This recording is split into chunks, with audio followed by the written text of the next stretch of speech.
So this was the cheat war we just finished in DCA.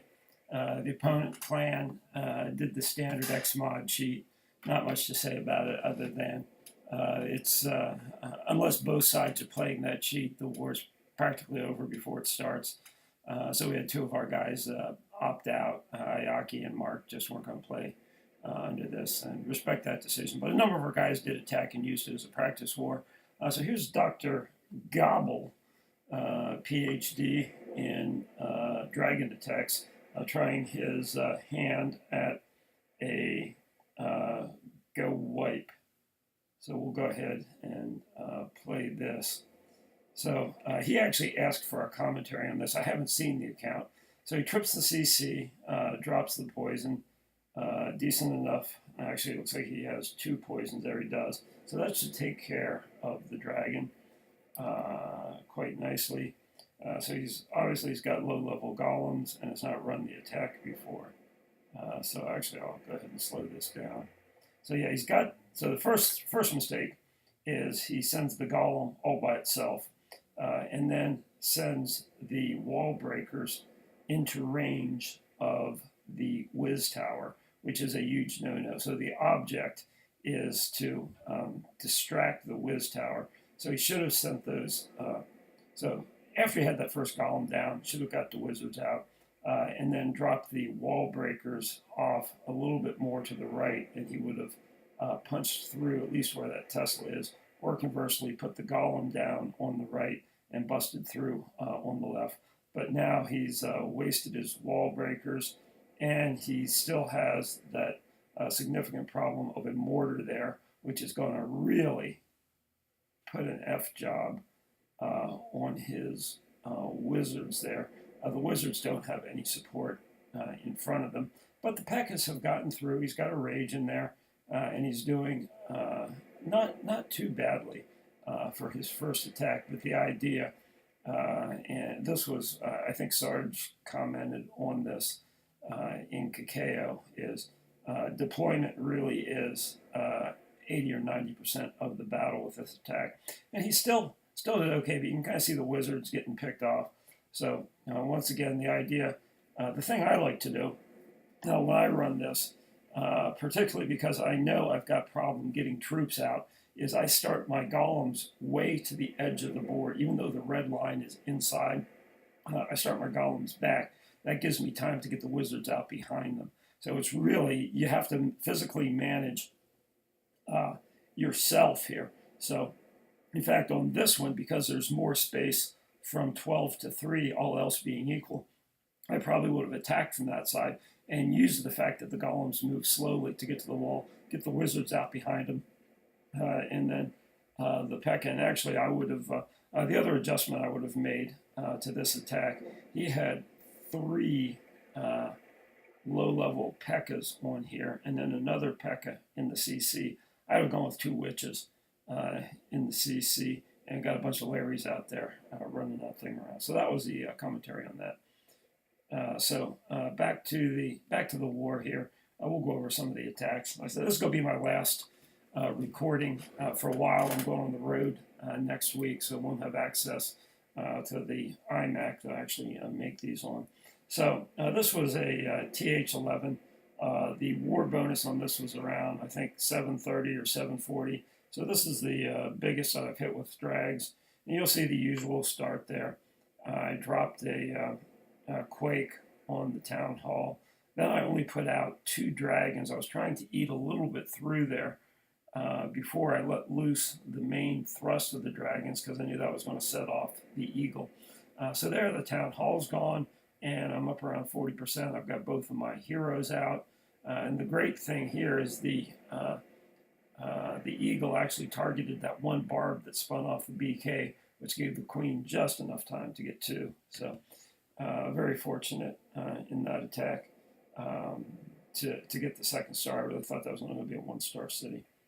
And then here, so this city, both Chris and Reaver missed with air. They came in high, and there's a ton of air skeletons up there, which were just enough to slow the dragons down to the point where they didn't make it to the town hall and didn't get the percent damage. So I would have actually, if so yeah, Justice comes in with a quad quake here, opens it up, and it's mostly Jiwi, although there's a there's a couple of P.E.K.K.A.s in there. I'm not seeing any wizards. He has another golem in the clan castle, which I think he forgot about. And then he gets the town hall down, and then goes, "Oh yeah, I have another golem here. Oh yeah, there it is." So yeah, that happens. Okay. And here we go with Chris. So this is Chris's first drag run. I would he runs drags different, so he does something that will, in most cases, get you screwed as a drag player. He spammed his drags in one spot, but this was one base where working the spam was fine. There wasn't anything to cause the spam dragons to fracture. That's the typical problem with spamming.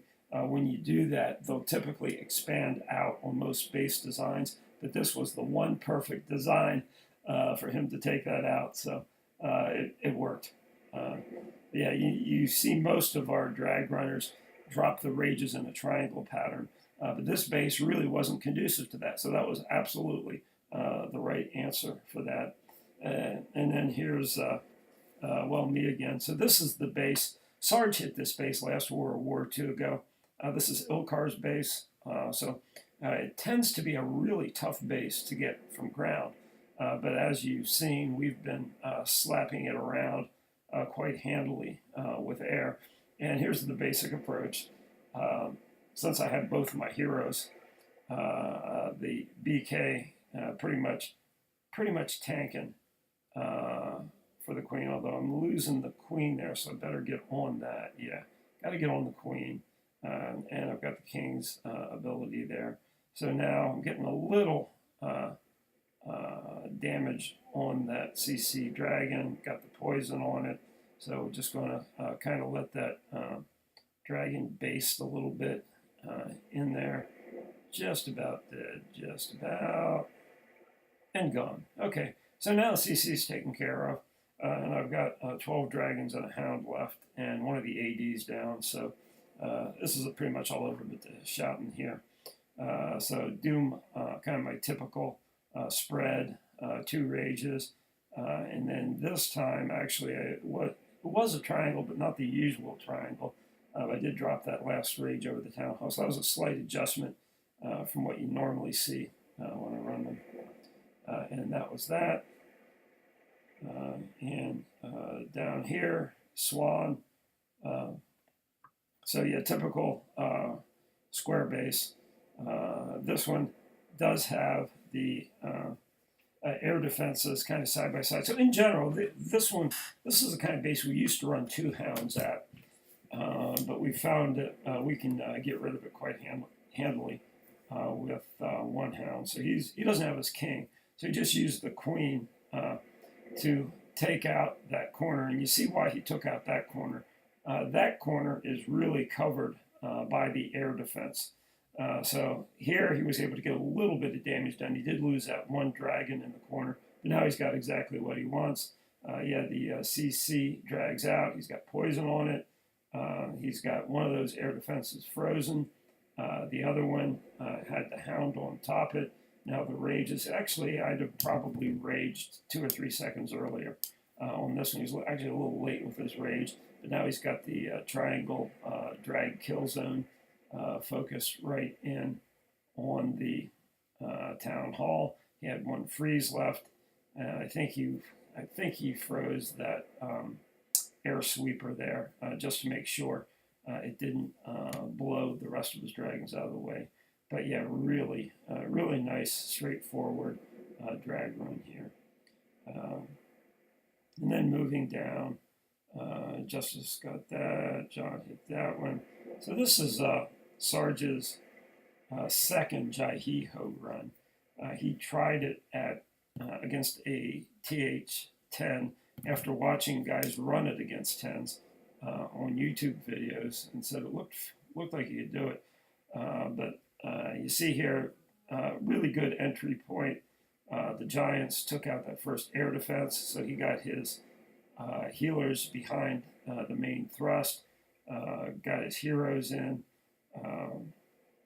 dropped the heals quite well on that. So really a well-organized attack. And this is basically Matt's base for pairing in DC, and it's held up quite well for him in DC. But as you can see, Sarge took care of that handily. And then here's Reaver. So this is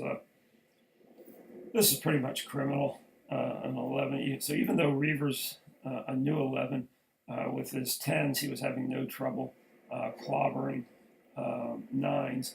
And now with that Warden, really, and this is the feature of 9s. There won't be any 9 that survives. So he didn't have his BK on this one. But really, the added firepower and the fact that the Warden adds to the hit points of everything inside that radius really gives them so much firepower against these 9s that 9s really are. They're going to be 3-star in every war once we get enough 11s in the war. I mean, that's just how it's going to go. And then here's Reaver's 10. So on this is a really nice attack. He comes in from the high side,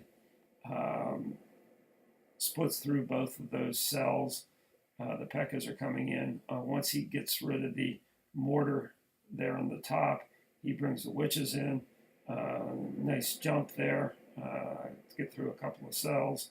And now he's running along the bottom here. And he really he didn't even need to break out the hogs on this one, but it's like, well, I got him. I might as well use them here at the end. But really, he had that without the hogs. Really nice run on that one. And Eamon there, Gavin, and then here's a low drag run. So this is Gobble, the one we started with. We started with his 8, trying to run a go wipe, and here's his lower account, the 7. So comes in, clobbers the far air defense. Quite reasonable thing to do. I probably would not have attacked from the corner. I'd have come at this from the side, but his approach works. You'll see he didn't really have any problem at all with this. His drags meet the CC drag, knock it down. Loons are still going strong. So yeah, really solid attack here. Good read, good deployment, and cleaned up quite well. Okay, so that's pretty much it. I'll go ahead, upload this, and good luck in wars this upcoming week. Not going to be around to record them, but I'll be playing a bit. I'm in the DC war right now. Looks like we have a pretty good edge in that war. Heavy engineering in that one. Engineering can go either way, but seems like we got the draw on our side in the current DC war. All right.